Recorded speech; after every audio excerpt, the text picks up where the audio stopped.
ناظرین، ایک دفعہ پھر آپ کی خدمت میں ایک نئی ویلاگ کے ساتھ حاضر ہے۔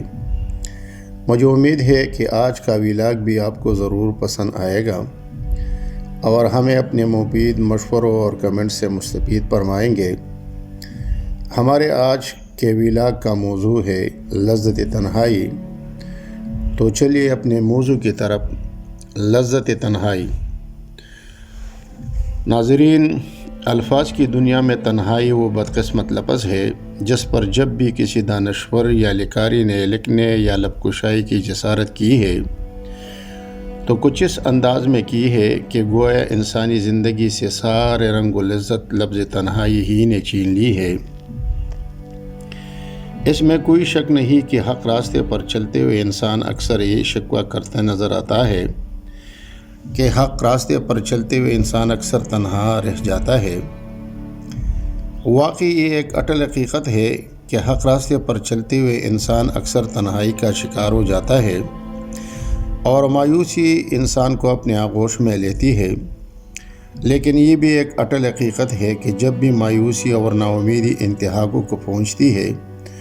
تو اسی وقت اللہ تعالیٰ غیب سے کچھ ایسے اسباب بنا لیتے ہیں جو اطمینان قلب اور یکسوئی کی نعمت سے انسان کو بہرمر بنواتا ہے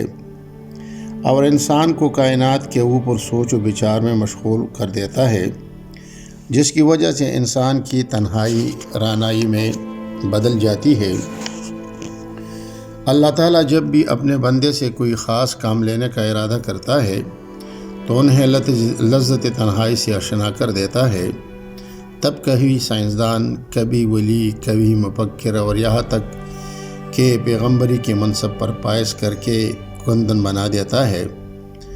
دنیا میں جتنے بھی عظیم لوگ گزرے ہیں سب کو کسی نہ کسی صورت میں تنہائی سے واسطہ پڑا ہے۔ انہوں نے اپنی زندگیوں کا بیشتر حصہ تنہائی اور مراقبوں میں گزارا ہے۔ اللہ تعالیٰ جب بھی اپنے کسی بندے کو اپنا قربت نصیب فرماتا ہے تو اسے تنہائی کے مراحل سے گزار دیتا ہے۔ کبھی اسے ماہ رمضان کے آخر عشرے میں اعتکاف کی تنہائی، کبھی آدھی رات میں تہجد کی تنہائی، کبھی حضرت موسیٰ علیہ السلام کی طرح کوہ نور کی تنہائی، کبھی حضرت ابراہیم علیہ السلام کی طرح آگ کے اندر کی تنہائی، کبھی حضرت موسیٰ علیہ السلام کی طرح کینان کے کنویں کے اندر کی تنہائی، اور کبھی حضرت ایوب علیہ السلام کی طرح جنگل و بیابان کی تنہائی، اور کبھی حضرت محمد صلی اللہ علیہ وسلم کی طرح شعب ابی طالب کی گھاٹی کے اندر کی تنہائی کی لذت سے آشنا کر دیتا ہے، جس سے یہ صاف ظاہر ہوتا ہے کہ اللہ تعالیٰ انسان کو جتنا اعلیٰ منصب عطا کر دیتا ہے اس قدر شدید آزمائش اور تکالیف کے مراحل سے بھی گزار دیتا ہے۔ حق راستے میں آنے والے آزمائشیں اور مصیبتیں ایک روشن مستقبل کی نشانیاں ہوتی ہے اور رب کی طرح سے ایک خاص نعمت ہوتی ہے جسے برداشت کرتے ہوئے انسان کو قربت الہی نصیب ہوتی ہے۔ ہمیں اپنے تمام مخالفین کی مخالفتوں کو نظر انداز کر کے فیصلہ اپنے رب پر چھوڑ دینا چاہیے، کیونکہ ہمارے رب کا فرمان ہے کہ مخالفین کی چالوں سے ہرگز پریشان نہ ہو، کیونکہ تمہارا رب سب سے بہتر چال چلنے والا ہے۔ جو کام ہم سے نہیں ہو پا رہا ہے وہ اپنے رب کے حوالے کرنا چاہیے، کیونکہ ہمارا رب جب کچھ کرنے پر آ جاتا ہے تو نامعلوم سے کچھ ایسا سبب بنا دیتا ہے کہ ناممکن بھی ممکن ہو جاتا ہے۔ جو رب بارش میں 7 رنگوں کی دھنک دکھا سکتا ہے تو غم کو خوشی، دکھ کو سکھ اور تنہائی کو رانائی میں بدل دینا اس کے لیے کون سا مشکل کام ہے۔ ہم اکثر وہ مانگتے ہیں جو ہمیں اچھا دکھائی دیتا ہے، لیکن ہمارا رب ہمیں وہ دیتا ہے جو اسے اچھا دکھائی دیتا ہے۔ ہمارا سب سے بہترین دوست ہمارا رب ہی ہے جو بہت جلدی مان جاتا ہے، ہمارے پرانی غلطیوں کا کبھی ذکر نہیں کرتا اور کبھی ہمیں اپنے در سے مایوس نہیں لوٹاتا، اور اپنے بندوں سے بار بار کہتا ہے کہ اے انسان، تجھے اپنے رب کے متعلق کس چیز نے غلط فہمی میں ڈال رکھا ہے؟ تم اپنے رب سے مانگتے ہوئے تک تو جاؤ گے، لیکن تمہارا رب تمہیں دیتے ہوئے ہرگز نہیں تک جائے گا۔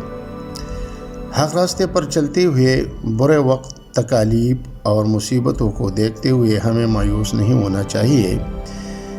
کیونکہ مایوس تو وہ ہوتا ہے جو کہ اللہ تعالیٰ کی رحمت سے مایوس ہو جاتا ہے، اور محروم وہ ہوتا ہے جو اللہ تعالیٰ کے نعمتوں پر شکر ادا نہیں کرتا ہے، کیونکہ اللہ تعالیٰ کا فرمان ہے کہ تم اللہ تعالیٰ کی رحمت سے ہرگز مایوس نہ ہونا۔ ہمیں اپنے رب کی ہر نعمت پر شکر اور ہر مصیبت پر صبر کا مظاہرہ کرنا چاہیے، کیونکہ نعمتوں کا شکر ادا کرنے سے زندگی مزید خوشگوار اور صبر سے مزید مصیبت و آزمائشوں سے نجات مل جاتی ہے۔ برے وقت اور آزمائشوں کی گھڑی میں خصوصی ذکر و اذکار اور قرآن پاک سے اپنا رشتہ مضبوط کرنے کی کوشش کرنی چاہیے، تاکہ قربت الہی جو کہ اللہ تعالیٰ کی نعمتوں میں سب سے عظیم نعمت ہے نصیب ہو جائے۔ اللہ تعالیٰ ہمیں ہر مصیبت اور ہر آزمائش میں ثابت قدم رکھنے کی توفیق عطا فرمائے، آمین۔ ناظرین، انشاءاللہ اگلے ہفتے ایک نئی ولاگ کے ساتھ دوبارہ حاضر ہوں گے، تب تک اجازت دیجیے، خدا حافظ۔